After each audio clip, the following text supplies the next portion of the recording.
परमारथ स्वार्थ सुख सारे, भरत न सपने हो मन होने हरे। साधन सिद्धि राम पवनी हूँ, मोहि लखी भरत भरत मतई हूँ। श्री रामचंद्र जी के प्रति अनन्य प्रेम को छोड़कर भरत जी ने समस्त परमार्थ स्वार्थ और सुखों की और स्वप्न में भी मन से भी नहीं ताका है। श्री राम जी के चरणों का प्रेम ही उनका साधन है और वही सिद्धि है। मुझे तो भरत जी का बस यही एकमात्र सिद्धांत जान पड़ता है।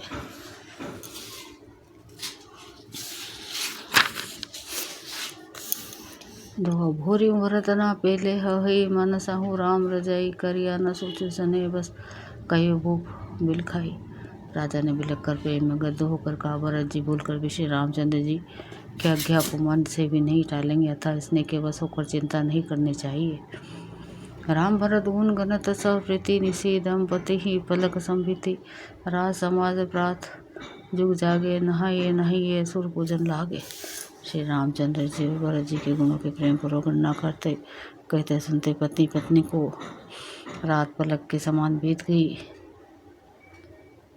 प्रातकाल दोनों समाज जागे और नहा कर देवताओं की पूजन करने लगे।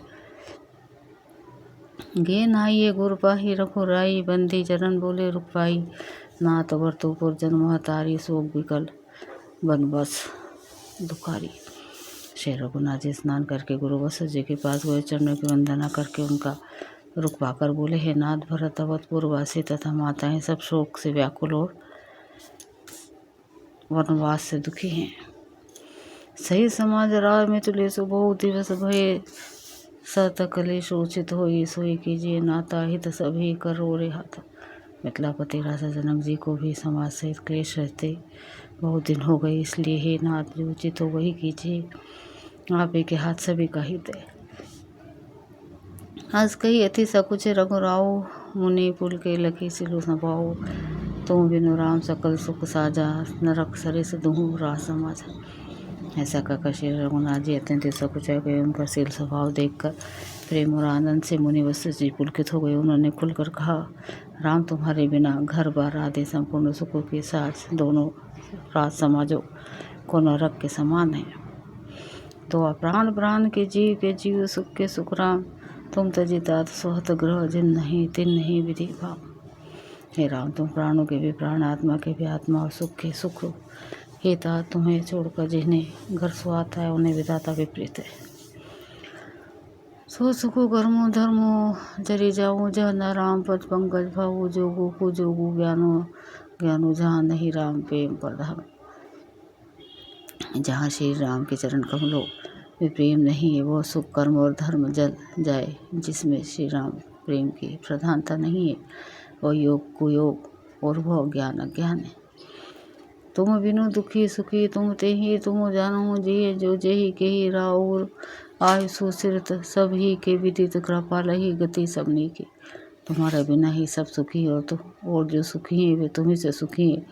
जिस किसी ने जी में जो कुछ है तुम सब जानते हो, आपकी आज्ञा सभी के सिर पर एक कृपालु। आपको सभी की स्थिति अच्छी तरह मालूम है। आपू आश्रम ही धरियो दरिया पाओ, भयो सने शिथिल मुनि राव। करी प्रणामो तब रामो सुधाय, ऋषि धरी धीर जनक भई आए। अतः आप आश्रम को बधारिए। इतना कहा मुनिराज ने शिथिल हो गए। तब श्री राम जी प्रणाम करके चले गए। ऋषि सब वशिष्ठ धीरज धर कर जनक जी के पास आए।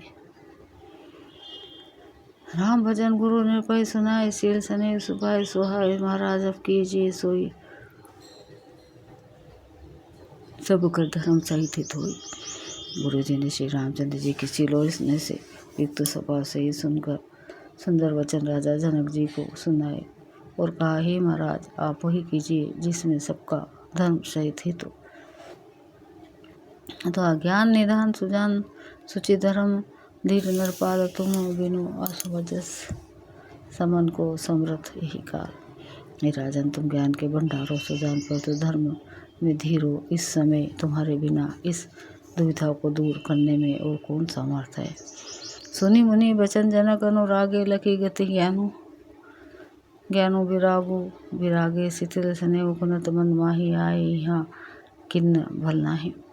मुनि वशिष्ठ जी के वचन सुनकर जनक जी प्रेम में मग्न हो गए। उनकी दशा देखकर ज्ञान और वैराग्य को वैराग्य हो गया, अर्थात उनके ज्ञान वैराग्य छूट से गए। वे प्रेम में शिथिल हो गए और मन में विचार करने लगे कि हम यहाँ आए, ये अच्छा नहीं किया।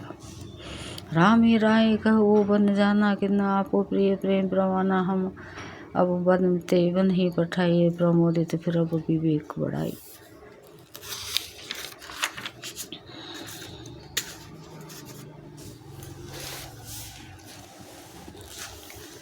राजा दशरथ जी ने श्री राम जी को वन जाने के लिए कहा और स्वयं अपने प्रिय के प्रेम को प्रमाणित सच्चा कर दिया।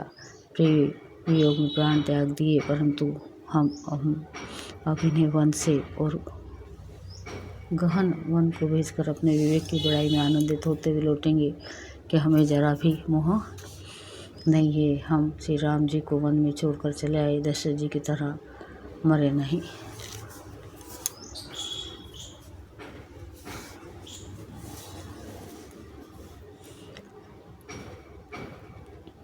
तपस मुनि महेश्वर सुने देखी, भय प्रेम बस विकल विशेष समूह समुझी धरी थिरसु राजा, चले भरत बही सहित समाज। तपस्वी मुनि ब्राह्मण यह सब सुन और देखकर प्रेमवश बहुत व्याकुल हो गए। समय का विचार करके राजा जनक जी धीरज धरकर समाज सहित भरत जी के पास चले। भरत आई आगे बही लेना अवसर सरिस सुहासन दीने, तात भरत का तेरहु तिराओ तुम ही बीते दुर्ग स्वभाव। भरत जी ने आकर उन्हें आगे होकर लिया, सामने आकर उनका स्वागत किया और समय उनको अच्छे आसन दिए। तिरहुराज जनक जी कहने लगे, हे तात भरत, तुमको श्री राम जी का स्वभाव मालूम ही है। दो राम सत्यव्रत धर्मरत, सब कर सिलु सनेव संकट सत, सकुच बस कहिए जो आयुष देह। श्री रामचंद्र जी सत्यव्रत धर्म परायण हैं, सबका शील इसमें रखने वाले हैं, इसलिए संकोच और संकट सह रहे हैं। अब तुम जो आज्ञा हो दो वो उनसे कही जाए। सुनी तन पुल की नयन भरी बारी, बोले भर तू धीर धरी भारी। प्रभु प्रिय पूज्य पिता सम आपो, कुल गुरु समेत मायन बापो। व्रत जी शंकर कुल के शरीर ही, नेत्रों में जल भर कर बड़ा शरीर धीरज धर कर बोले, हे प्रभु, आप हमारे पिता के समान है, प्रिय और पूज्य, और कुल गुरु की वशिष्ठ जी के समान हितैषी तो माता पिता भी नहीं है।